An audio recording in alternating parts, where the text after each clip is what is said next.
بشفاه كبيرة وملامح صادمة. ياسمين عبد العزيز تفاجئ متابعيها.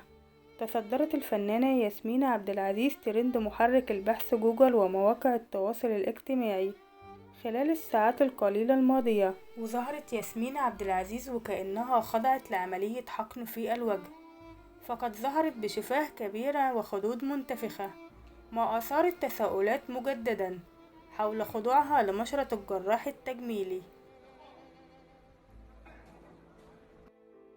فاجأت الفنانة المصرية ياسمين عبد العزيز محبيها وجمهورها في كل مكان بسبب ظهورها بملامح صادمة في كواليس إعلان جديد تصوره ليتم عرضه في رمضان 2023، ولكن ما ظهرت به النجمة المصرية هو فلتر من تطبيق الصور انستجرام.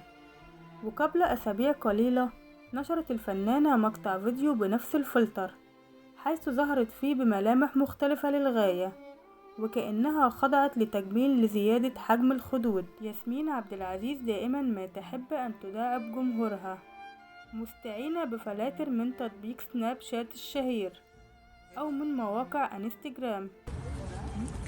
الحتة دي نزلت عايزين حقن.